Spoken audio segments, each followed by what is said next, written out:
Hello, good morning, good afternoon, good evening, everyone. We are very happy to be here again together today. Steven will be a little bit late. He has another meeting running, so he charged me to start the meeting. So this is what I'm doing, and I'm very happy to be here today together with our dear friend Giulio Carvalho from US. Hello, Giulio. How are you? Hello, Charles. How are you, buddy? I see that you're cold as well. We had a lot of snow in the region I'm from. So, Ah, yes. yes, a gigantic storm that hasn't happened in about 20 years. Mhm. A lot of snow, a lot of shoveling. This is the laws of nature, huh? And the laws of nature they are immutable, huh? Done by God. And now we discover slowly but surely the effects of what we have done, huh? Our consumption and whatever on the nature itself. I'm currently in Portugal, and the same happened here. They have never seen so many, not snow, but rain, and even so strong storm and winds as happened in these 2 last months. But that's life. We are still here, able to connect and able to work, because work is exactly the subject of today. Okay, so I will start with the first question, Giulio, if you don't mind. How does Spiritism define work? Mhm. Well, my friend Charles, as you know, we spiritists, we try to study from all different sources, but the backbone of our argument, since we are in a spiritist meeting, it is the Spirit's book. And in the Spirit's book, which is divided into four different parts, we have the third part that is dedicated to moral laws. And inside that chapter, we have the inside that part, we have the third chapter, which is called the law of work.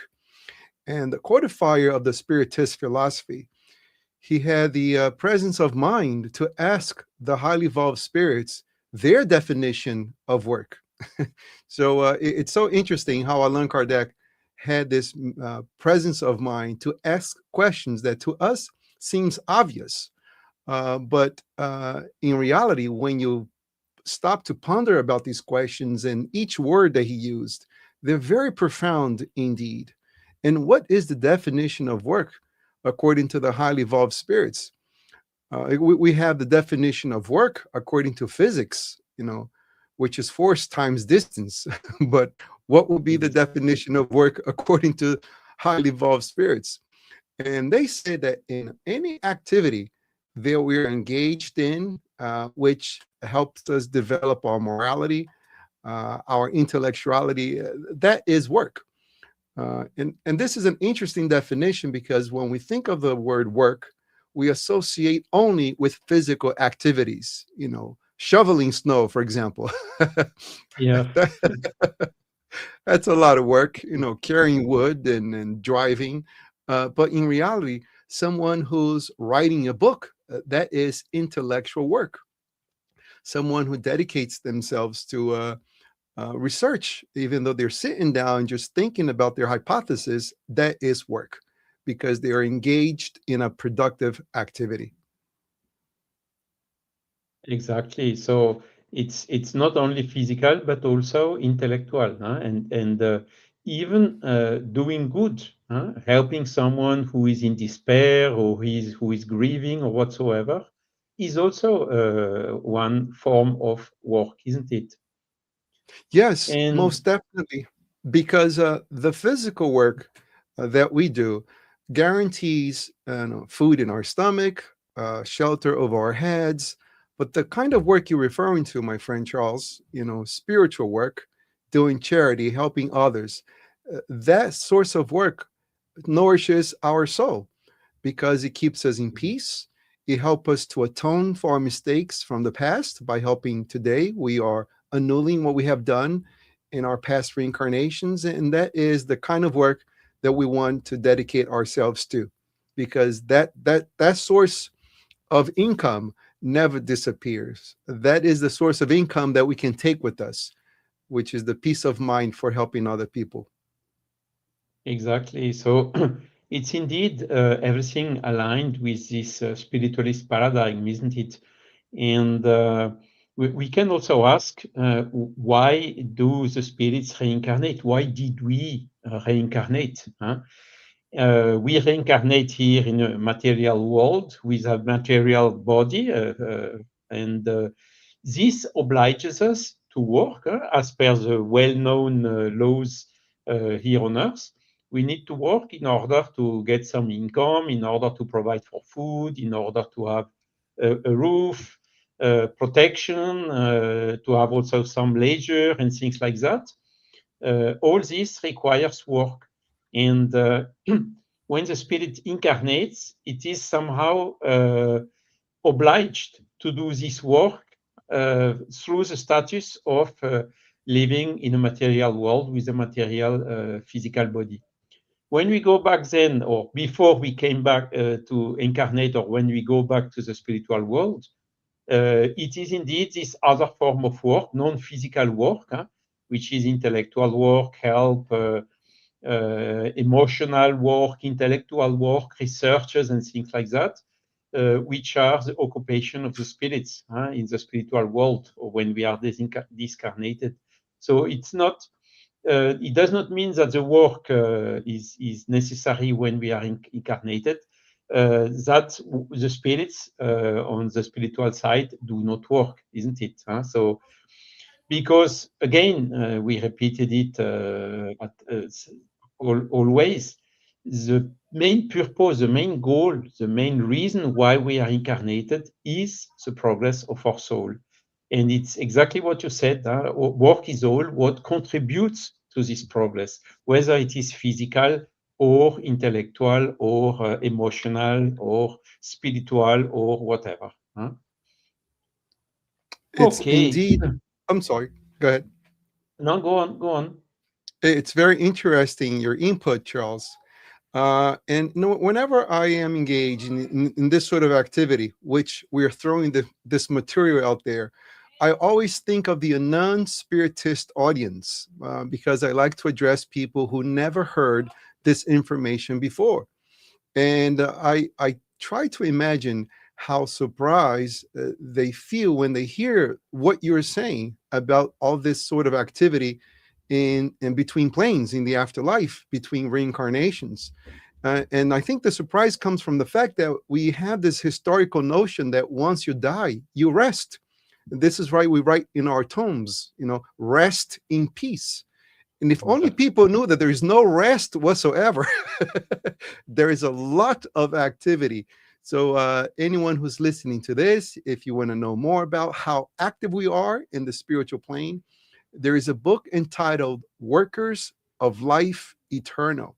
This was a book written by a physician named Andrea Luis, and he writes his experience, and he describes what he sees from a doctor perspective or from a scientific perspective.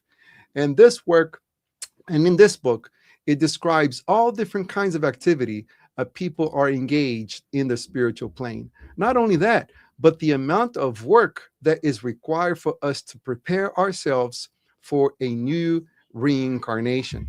Because when we are in the spiritual plane, we see ourselves, the world, and others from a completely different perspective. We see that life is nothing but an opportunity for us to develop intellectually and morally. And as a result, we prepare a lot, we work a lot in the spiritual plane, uh, designing, preparing, planning our future reincarnation.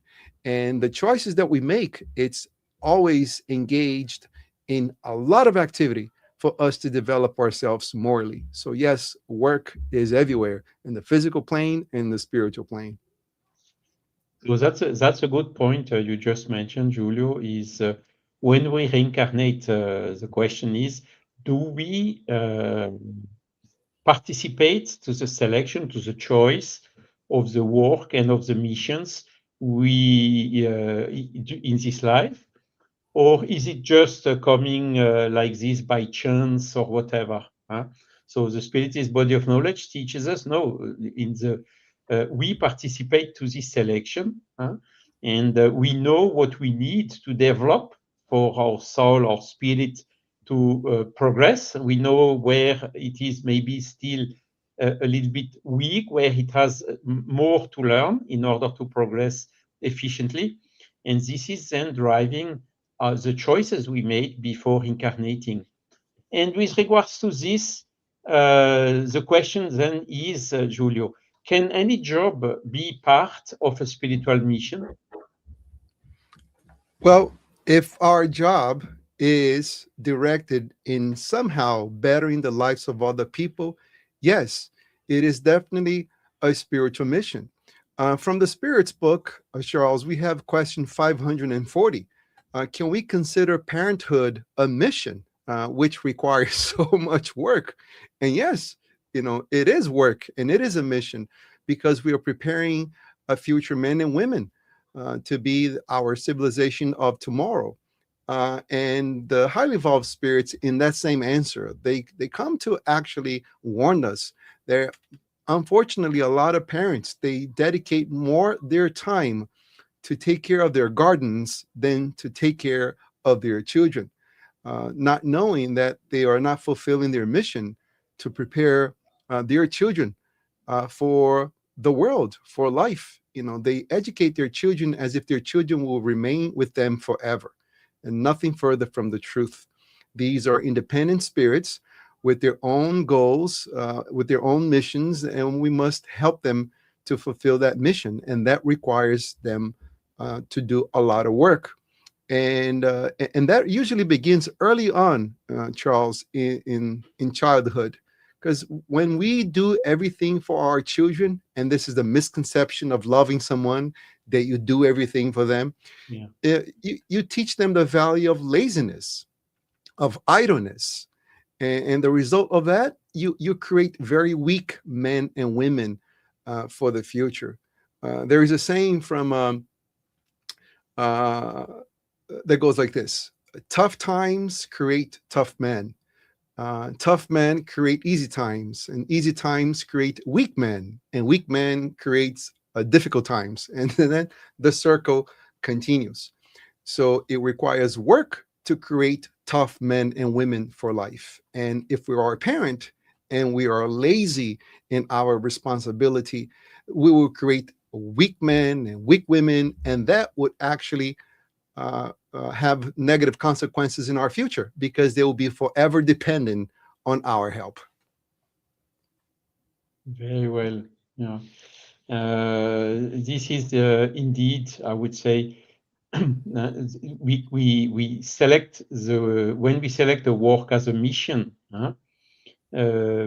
we can maybe recognize this type of work during our life. It's because this is the type of work we do with joy, with pleasure, isn't it?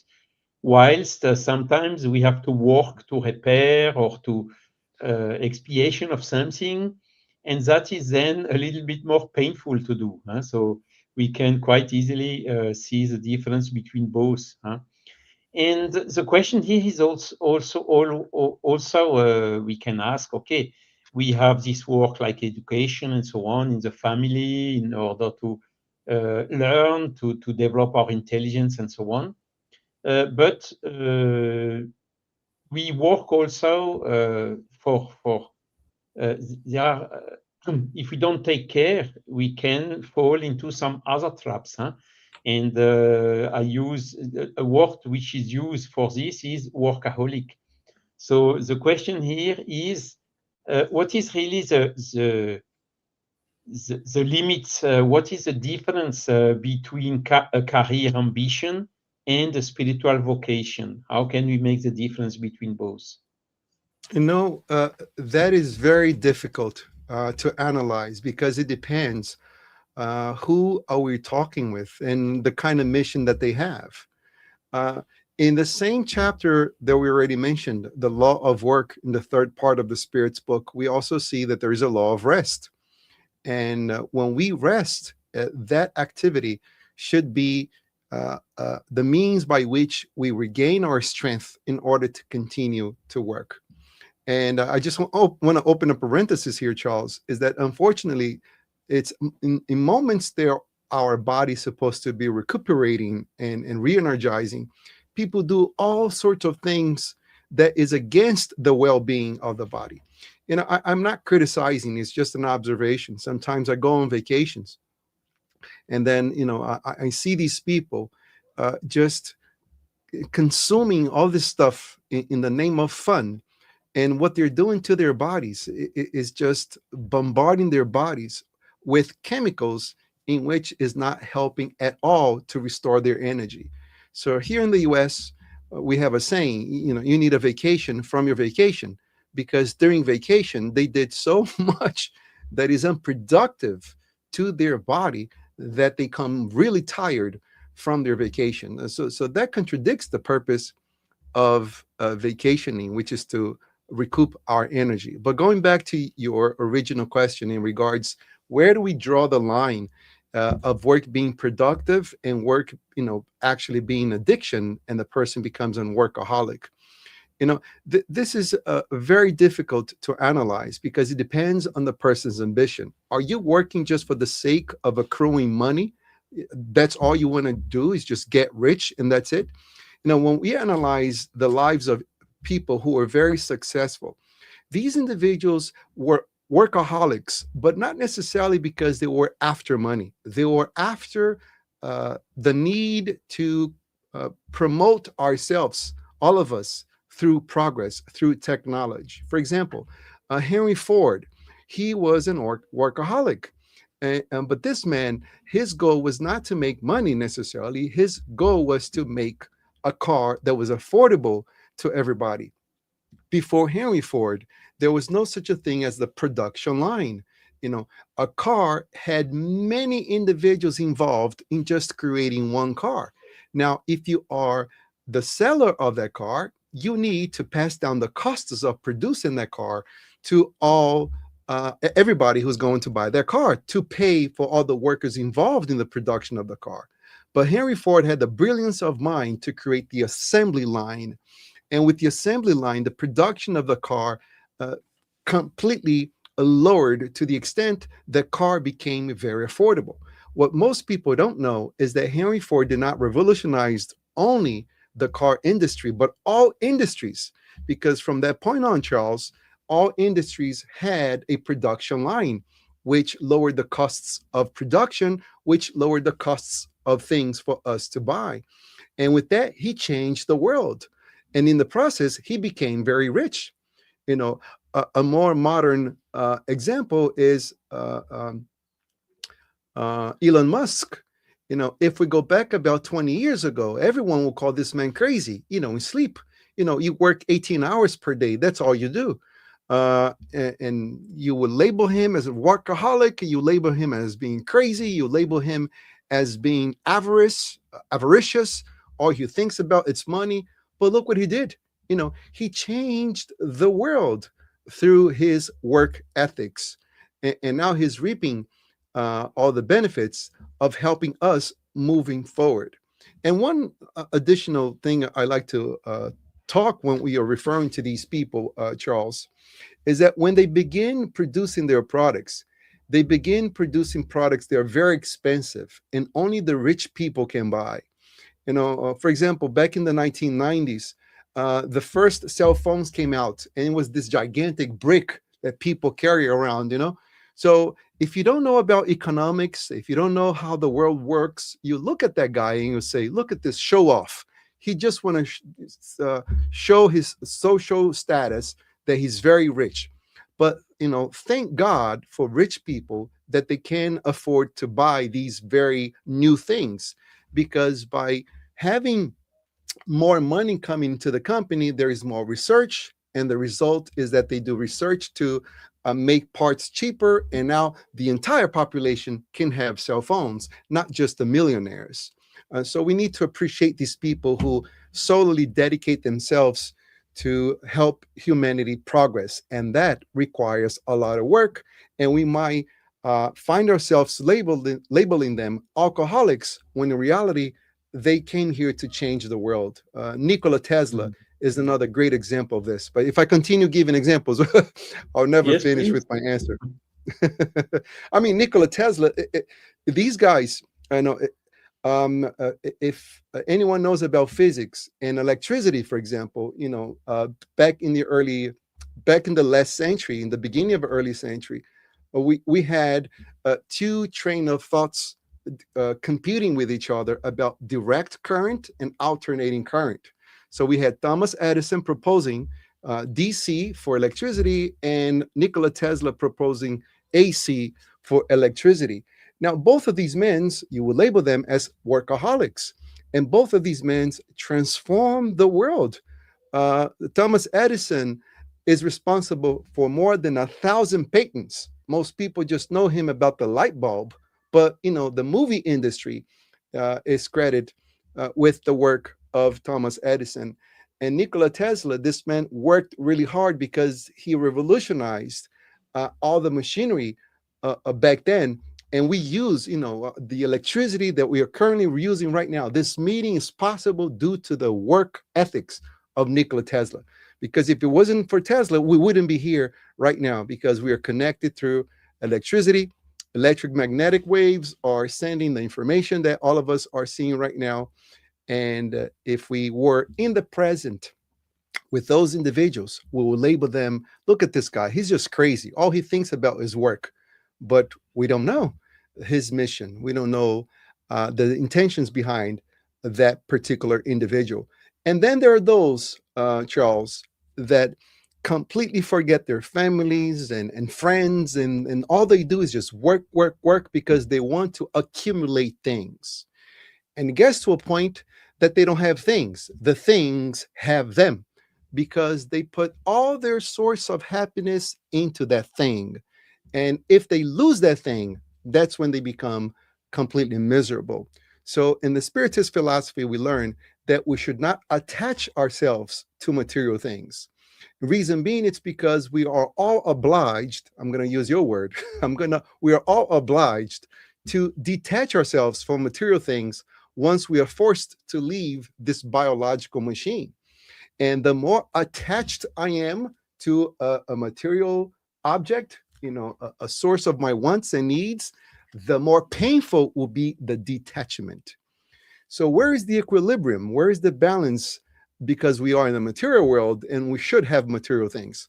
Well, I want to take care of the object, but not put all my hopes and happiness in the object, because I will eventually be detached from this object. And if I'm really attached to it, that will be a very painful detachment. So in the Spiritist philosophy, we have many books on the accounts of people who are attached to their homes, attached to their cars. And it's in popular culture, you know that as haunted houses or haunted cars, because the individuals who temporarily managed those objects, because we don't own anything, they were temporarily managers of those material things. They don't want anyone to have those things. And this is why they hunt people down. Excellent, Julio, and welcome back, Stevan. Yeah, Okay. I mean, it's again what we just told. I mean, everything is in the intention. Work, as per the definition we gave at the beginning, is what contributes to progress of humanity, progress of the planet. And indeed, abuse of work or accumulating things or gambling or speculating or whatever does not promote progress and is preparing us to big deceptions, disappointments the day we will go back to the spiritual world, where anyhow everything what is material, even the physical body, we will have to live here. But at least Nikola Tesla or Edison or those guys, they had, of course, earned a lot of money through their mission. But when they get back to the spiritual world, they had the conscience of having contributed to the progress of the world. And this is indeed facilitating a lot this transition back. Stevan, Yeah. welcome. Thank you. Thank you. Thank you. So it's good to be here. And let me know how I can help today. I don't want to say something you already said. The question now is, okay, we are working, so we have seen that important is to work with the intention to contribute to the spiritual progress, but also to contribute to our own progress or the progress of our peers and collaborators and even our bosses. Huh? So in this way, Stevan, the question is, how do professional challenges contribute to the spiritual evolution? Well, I would say it contributes. I would say it contributes a lot, to be honest, because we need to understand that we are spiritists outside or inside of the spirit center. If I do have problems in my professional area, I need to do this problem like a spiritist does, act. So I needed to be spiritist. So I need to see the angles. I need to see things without judgment. I needed to be humble enough to say, "Hey, I'm sorry, I screw up. I made a mistake." And when you spot something wrong, it's not you. You do not need to expose that person. So you need to work with them, like you did like you do something when if you are in the spirit center. So if I am a spiritist person, inside, outside, this work a lot. This will improve a lot. But if I am that person that I am only spiritist, I'm just following the spiritism principles. When I am this at the spirit center, so this causes you more problems than anything. Yes, indeed. And there are a lot of ways to put spiritist teaching in practice. We told a little bit about a little bit about the family, which is one type of work to take care of the family, educate the children, and so on. But at work as well, we have teams, we have peers, we have suppliers, we have customers, and it's very seldom to have a work when we can work isolated. It's also helping us to behave in the society, isn't it? Albeit it is with a commercial relationship, it does not prevent of putting in practice some spiritist principles. And maybe I don't like much to talk about myself, but it helped me a lot, particularly when you have difficult problems. The first virtue is when there is a huge difficulty is patience. Okay, let's be calm, let's keep cool, let's think, let's reflect, let's maybe wait for the next day or whatsoever, and then let's join together in how we can collaborate, join our efforts in order to overcome this problem or this difficulty. Work is more and more now teamwork. So teamwork is not just you do this, you do that, a manager giving orders. No, it's teamwork is also about the leader, which is together with his team, participating in order to motivate everyone to reach the objectives. So having good relationships with our workers is today mandatory if you want to have an efficient team. The teams which are put under too high pressure or whatsoever do not obtain so good results as the team which are working with the so-called spiritual intelligence, isn't it? Yeah. Julio? Honesty, integrity, ethics, compliance. These are words which are more and more used nowadays and I'm very happy to having lived this at the end of my career. At the beginning, it was not so clear, but towards the end, these values became amongst the most important in the company's policies.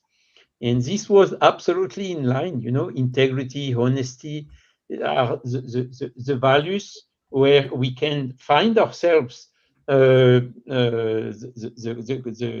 compatibility with the values which come to us through the Spiritist teaching and the Spiritist body of knowledge. What do you think Yes. about this, Julio? I think it's a very important topic for all the times and not just now. And when we think of leaders, people who were great managers, there's a name that comes to mind. There's no leader like, and that individual is Christ. And Christ is the highest evolved individual that one can think of after God, obviously. And the question is, could Christ have done his work by himself? Could Christ have done the work alone? Well, if he is so highly evolved, the answer is absolutely yes. As a matter of fact, in the Spiritist philosophy, we learned from different Spiritist literature that Christ is actually the co-creator of planet Earth. So what we know of Christ is only how much our brain can actually comprehend, because there's much more, because it transcends our capability of understanding someone who actually existed way before we did. And so, yes, Christ could have done his work by himself. Now, what did he do? Did he work by himself? No. He chose 12 complicated individuals. Complicated individuals to the extent that gave him headaches, abandoned him, betrayed him. And what was his leadership? What was his management style? Well, I need to help these individuals understand the differences between one another so they can work together for a common cause. And when we bring this concept to Allan Kardec philosophy for the Spiritist movement, he established three three requirements for us to do the work: to work, to have solidarity, and tolerance. And people, unfortunately, have a very limited definition of the word solidarity. When they see the word solidarity, they think of almsgiving, giving food and shelter. That's all good. But that is a very limited definition of solidarity. Solidarity, if you look at the dictionary, is to work together for a common cause. So thieves trying to rob a bank, they have solidarity among themselves because they have a common cause, which is to steal the bank. Football players in a game, they are solidarity towards one another because they have a common goal, which is to score the goal. But in a game, if all the players were goalkeepers, that would not be convenient for the team. If all the players were defense, that would not be convenient for the team. So the harmony, the efficiency of that team lies on their differences, on the diversity of talents. So if someone wants to work in a team, that's what they need to appreciate. Each individual is different, and there's a reason for that. And as a leader, if I can actually utilize the diversity, try to make people comprehend that you can only grow with different people, not with the people that think like you, not with the people that sees everything like you. The law of nature is that you work with different people. You see, Charles, if all the fingers in my hand were thumbs, I would not even be able to, to grab this cup. The diversity of the size of my fingers, it's what make harmony in the movement of my hand. So if we want to seek a position of leadership, that's one of the first thing we need to comprehend. We need to work with diverse people and try to make these people shine, look at their potential and make them grow. And I think that's what Christ did with those 12 complicated, stubborn, low evolved individuals. Because if these were highly evolved entities, we would have the forever excuse that they were highly perfect and this is why the work went well. But he chose, Christ chose purposely 12 complicated individuals to work with to give us the message that this is the material that we have to work with while we are in the physical plane. But we should not seek illusion. There would not be any perfect individuals. There will be no perfect institutions. And when I have that perception, I do myself a very big favor. I avoid disillusionment. What is disillusionment? For those who are watching this and they like Buddhism, Buddha used to teach that one of the biggest source of suffering is disillusionment, which is coming out of illusion, creating illusions to yourself. So I create the illusion that people around me are perfect. My team is perfect. Everybody thinks like me. Everybody sees the way I see. And that illusion, Charles, creates a lot of pain, conflicts that only stalls any institution. It installs the family institution, it installs a work institution, it installs religious movement, and installs our philosophical movement, the spiritist movement, that lack of psychological maturity that we need to work with different people. Just to be very clear, when I say we need to work with different people, it doesn't mean that I'm going to accept everything that a person says to me, but I will value what they're saying to me. And probably my opinion would not be the less, his opinion would not be the less, but the combination of these two opinions will be the ideal solution to whatever problem we are facing at the moment. Excellent, very well. Thank you so much, Giulio. And we welcome also our dear sister Silvia. Hello, Silvia. Yeah, she's back. I was missing that Hello, smile. everyone. I'm so sorry I was late. I was just in another meeting. It's nice to be with you. Okay, so we already examined several aspects of the work, and including this difference between a leader and a manager. Jesus was more a manager than a leader, than a manager, and a leader which was accepted without promoting himself. He was accepted through his natural authority, his activity, his actions, the good he made. And he was even going further, saying, the one who wants to be the biggest amongst you shall be the one who serves you. And this is an incredible teaching. It would be good if this would be shared by all the leaders and managers throughout the world. But okay, patience, we will get there. We are not there yet, but we will get there. And Silvia, maybe we can ask a question to Silvia. Let me see here. Silvia, An easy one. what would you advise if someone feels unhappy or unfulfilled in their job? What would you advise to a person which faces such type of situation? They're not For very instance, happy who at is work. overmanaged and underled, as we just told. That's a difficult question because we all have experiences of having terrible bosses. But I think basically, we need to look into ourselves. What is it about this job that's annoying me or that's making me unhappy? Is the boss difficult? Yes. And what can I do to make things a bit easier? Sometimes there is a difficulty in the way people treat others. Some people, they're managers and they feel they're very important. I give an example. That's something that happened to me. I mean, she was a very nice boss and everything, but for some reason she speak on me a lot. And I thought I was doing a good job. I came on time. I never missed a day. So what I did, I said, oh, that's the way she sees things and she needs to criticize everything. And I just started praying for her, actually, praying and praying. And whenever I got, I felt that I was being treated unfair, I used to pray for her. Wasn't easy. I must tell you that it wasn't easy. But I don't know, the prayers helped me, because I started not, if she said something that wasn't very pleasant, I just didn't feel the same way. I don't know how to explain it, but it wouldn't bother me so much.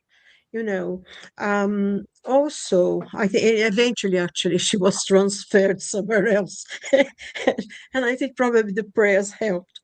But also, I mean, because sometimes a lot of the insatisfaction is that we're not happy with the work we're doing. We're not doing as well as we should. And, we do sometimes, I'm not going to be bothered this, I'll do this way. And so am I doing the work the way I should do? And if you feel you're doing it, but you're still not happy, start looking for something else. Start looking for maybe a new job, do a new training.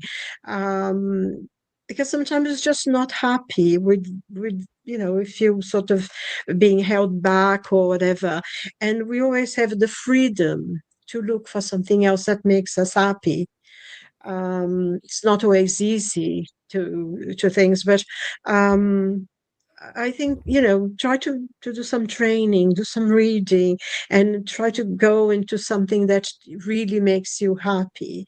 And sometimes it's difficult, because if you have a job and you get a lot of money, you get paid really well, and you work really, really hard, the money sometimes will hold you back, but eventually I think you need to break the chain and find something that makes you happy. Look forward to going to work, because I think going to work is part of our lives. It's part of a process of learning that we have as a spirit. And to feel, and not to feel that whatever job you're doing, do the best you can, because that's the place you need to be at that time, and improve yourself if you can, to grow and do something that gives you more satisfaction.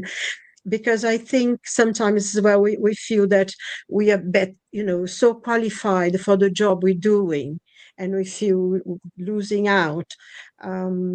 So be contented and do the very best you can in whatever situation, because even if you don't please others, you please yourself. Consciously that I've done the best job that I can within the situation I was in. And I think this makes you a bit more happy. It used to make me happy anyway, that you say, no, I've done a good job today. Doesn't matter what other people think. No, I worked really well. I did my best. And I think that's one of the things that help us. And thinking about Spiritism, that's what Spiritism teaches us, that sometimes we are in a place that we have to be. And then we have something to give, and we have something to learn. And it's, we can always find something else, do something different, make a change. I made a huge change in my life, because I decided that that life I had working crazy hours and wasn't enough for me anymore. So I just left that job, and people was asking me if I had won the lottery. When I decided to leave, someone was asking, did you win the lottery? Oh my God. No, I just leaving, because I want something that I can go to sleep without working during the night. And after I left this job, a month after I left the job, I was dreaming I was working. It's ridiculous. I had this dream that I was working, and I said, I have to do this, I have to do that. I said, oh no, I don't work here anymore. So I went to a job that I didn't have that kind of worries anymore, and I was happy. So I think Spiritism helped me as well. Many decisions that I took about jobs and life in general, I think the teachings that we receive in Spiritism encourage us to take the right road, I think, for us. Yeah. There you You're are. gonna mute, Charles. That's a good point as well, Silvia. How can the Spiritist body of knowledge help us in our professional work or professional activity? Stevan, for example, what do you think about this?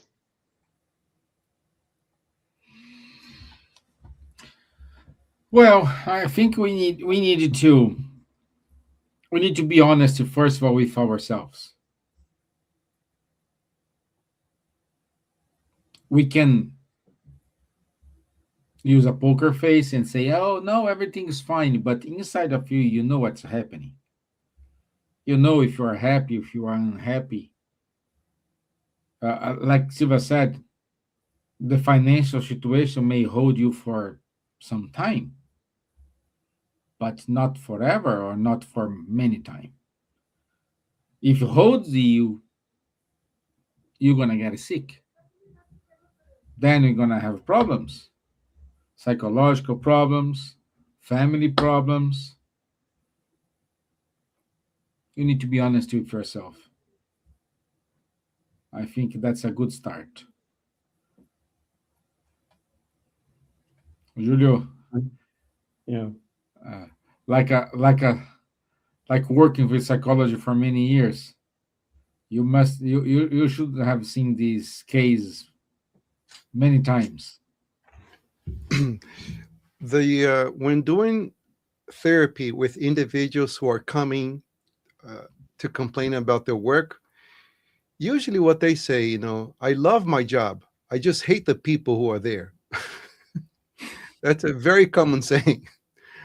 So as you see, this is not a problem with the activity itself, but with the people surrounding that same activity. So I wouldn't say that they have a problem with their job. They have a problem with relationships. And one of the main things that it's so interesting to stop and think about is the fact that we go to work, we go to school, we prepare ourselves for the workforce for our entire childhood, our youth, and our young adulthood. That's what we're doing. We are studying for 8 hours in order for us to work for 8 hours to guarantee a roof over our head. That's what a job does. However, relationships is something that we don't do only for 8 hours. We do 24 hours. You relate with people during your work hours, and then you go home and you relate with people. Even when you're sleeping, you're relating because that person could be snoring, and that's a relationship throughout the Yeah. entire night. And the interesting thing is that no one goes to school to learn how to relate with one another. People don't know how to relate with other people. So it's not that they have a problem in the workforce, they have a problem with relationships because they automatically think they know how to live with other people. And that requires a lot of study. It requires investment. How do I relate with other people? If I'm going to spend 8 hours in a place, the best thing I can do for myself is to do my part in creating a very healthy environment for myself, because that's a third of my life I'm spending there. And how do I do this? Well, there are many things that one can do. First of all, we should not allow sick people to drive us sick. Silva mentioned everyone had a bad boss in the past. Well, you see, that definition of a bad person really requires a whole analysis. When I was going to my bachelor years in college, I had this boss. Um, we work in a restaurant, in a catering hall, and this was the most expensive catering hall in the tri-state area. Back then, I'm referring to the year 2000 and 2001.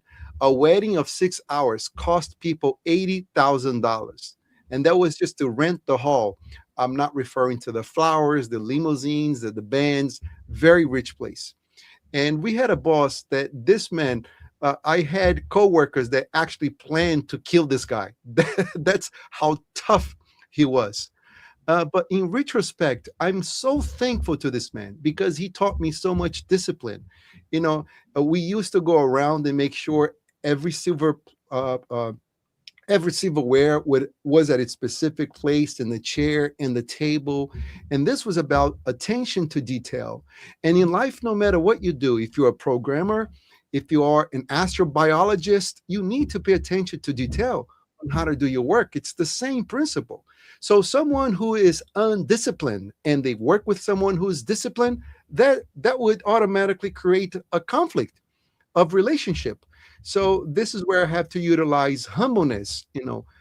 What is humbleness? I know that I don't know. And what is pride? I think I know everything. And when I have that, then I don't learn anything because I think I know everything.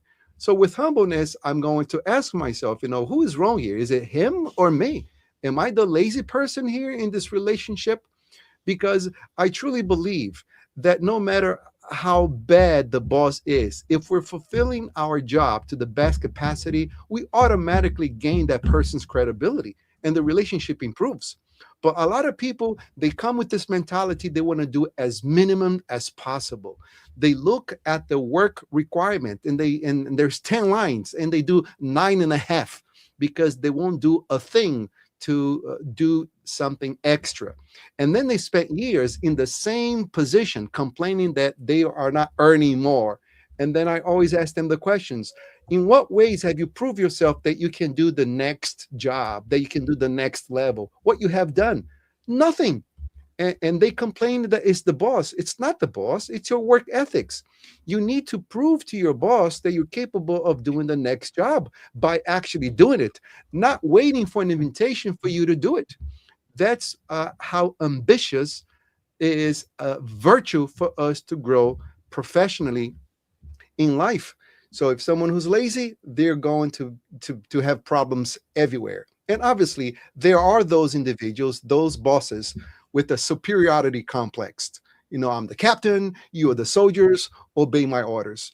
That philosophy is very outdated. Let's go back to the management talk that Charles brought it up. And I think this deserves a whole virtual meeting for this alone, because there's so much to speak about this. But the current mentality of management, it's no, I'm not the captain, you're the soldiers. We are collaborators. I love that word.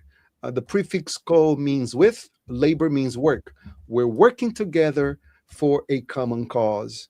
And if I try as a manager to make those who are around me to shine, automatically they aspire to my expectations. And if I do my best as an employee, my employer will automatically look at me differently, and then I'll promote myself. I truly believe in that kind of work ethics. Yeah, Julio, I think you are absolutely right. I think the people or the manager who are abusing of their authority to impose overwork or whatever to their collaborator is thing from the past. Slavery has gone, and nowadays the thing is to go to convince, to collaborate, as you tell, to convince about the utility, to share the goals, and that is where you get the best out of your collaborators, and not by simply giving order, you do this, you do that, as you told. And this is also something who has dramatically changed recently. Albeit, of course, there are still some managers from the old style still, but the result they get out of their organization is much less than the others. And it's quite interesting now to see how new values are popping up, like spiritual intelligence.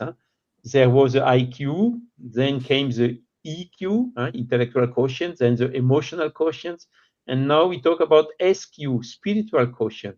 And I found it very amazing because this notion of spiritual quotient came somehow out, even outside spirituality, isn't it? But there are so many points in common between this SQ and the spiritual values. And it's really also something who appeared recently. I mean, something like 2.5 decades ago. And it's really amazing. And no, I'm too old. I'm retired already. So, but I would really have liked to work in an organization valuing the spiritual values into the work. Albeit it's not, how to say, in exactly the same meaning as the spiritual paradigm, for instance, we talk about, but at least the values are shared. Humbleness, you told, helping one another and not competing anymore, really going together, uniting the efforts, and this is giving results. At the end, it brings more value, and the value for what? For the spirit, for the progress of the humanity, as we told at the beginning. If you don't mind, But Charles, even I I'd think, like to add, yes, go on. it's so interesting what you said. These managers who, they talk down to their employees, they have a need to be feared. They want to be respected out of fear. And what they do, the result of that behavior is that they push integrity way out of the company. Now, what is integrity? It's doing the right thing when no one is looking. So that employee who fears the boss only do the right thing when the boss is looking. But when the boss is not looking, they do all sorts of bad things in revenge. So this is where having that mentality of the captain, you must obey me and fear me, it's counterproductive. It goes against someone who's trying to make more profit, because that resentful employee will not produce the same as a happy employee. But going back to the IQ conversation, this is very interesting because it's all related. Back in the early 1900s, when they created the IQ tests to test people's intelligence, back then, Charles, they predicted, who were the people that will be very famous according to their IQ score. And as the decades went by, for their surprise, those individuals with very high IQ did not become successful. The people with lower IQs became successful. And reason being, it's because individuals who are highly intellectual but don't know how to relate with other people, they cannot work in groups. And wherever you go in life, there is another human being you need to interact with. So people who are good in relationships, they're the ones who are successful. They're more prone to being successful because in order for us to survive, we need to work with other people. So this is another law in the Spirit's book, chapter 8 of the third part, Law of Society. It's impossible to live by ourselves. Great. And Charles, just to say, our friend here, Rita de Casa Fernandes, says, Jesus said to Francisco of Assisi, love always, do good and forgiving always. It as a reflection for life. That's kind of summarize what we have here. Don't you think?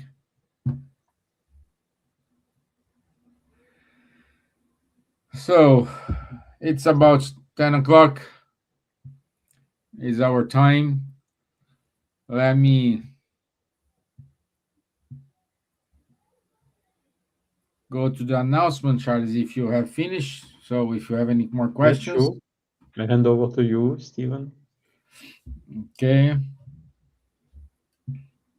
So let that my screen.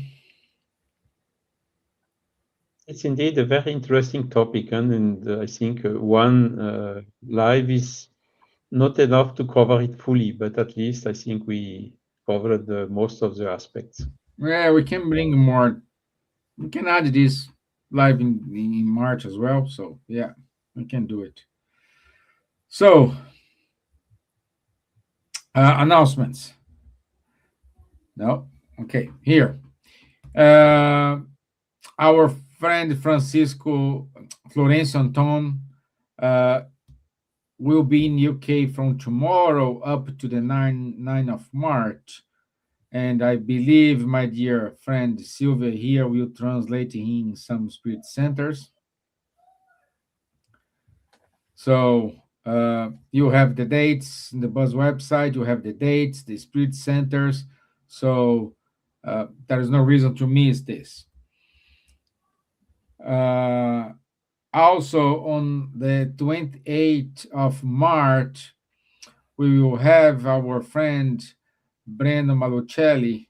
He's from Denmark, and he's a young spiritist who will give us a talk how to engage young people in the spiritist activities. So this is an important lesson for us, because we're gonna hear from a young person how call their attention in today we need to dispute with these screams and everything. So this is going to be a wonderful topic on the 28th of March at 7 p.m. And we will publish here the link. Also, Fraternity is celebrating their 34th year anniversary. So with a lot of people, including our friend here, Charles. So Medium's Book study group every Saturday from 10:30 with Charles, Munir, and Guilherme. Dr. Anaí Fonseca, she has a study group every Sunday from 8:30 to 10 o'clock regarding to Joana de Angelis. So It's every fortnight. is that fortnight? Yes, it's a Okay, so fortnightly. he's missing the Okay. fortnight here. Yeah. Okay, Yeah. good. So in September, from 18 to 20th of September, we will have 3 events in Vergemont, in Belgium. One is the first European Spiritist Gathering. The second one is the ninth European Spiritist Gathering for kids, and the 9th European Spiritist Gathering for adults. So all 3 events in the same place. Save the date. Please join us in this huge event in Belgium. It's kind of, yes. Okay, keep reading Spiritist Magazine. It's for free, but full of content. Yes, it is.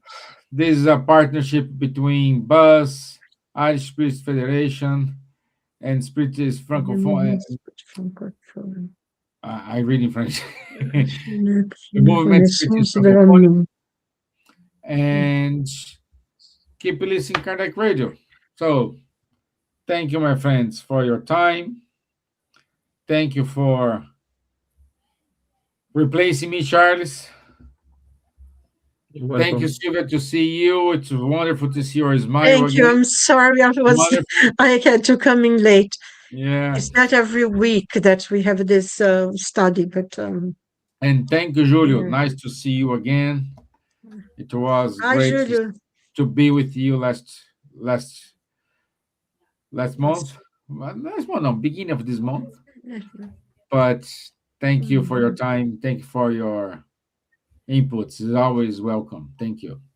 My pleasure, my friends. Okay. Good to be here. So that's it from us. I'll see you all next week on Wednesday at 9 p.m.